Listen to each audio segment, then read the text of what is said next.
usta.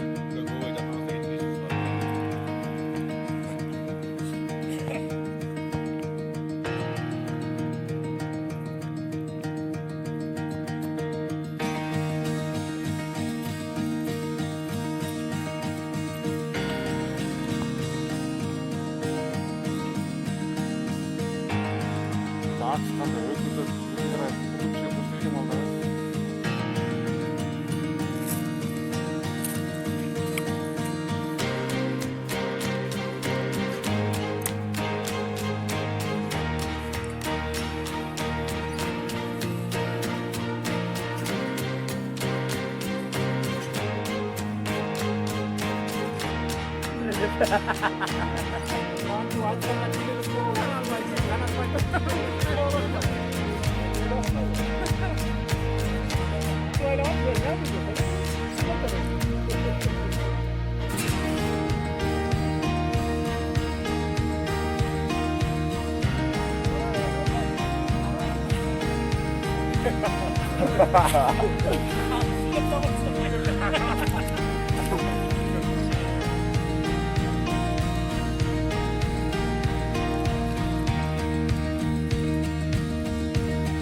Onu ondan lansın gerektirir. Oğlum üstüne gidecek ölmeyin ya. Emin bu anda oturayım sana.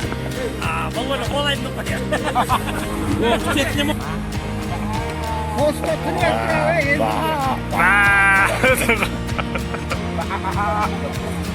Ya o da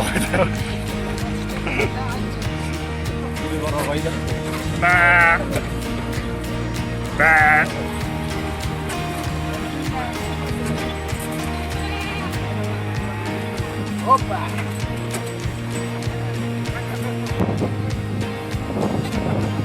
Ha tozu değil yurtuna gel. Şunları toz koydum. Gel oynarsın.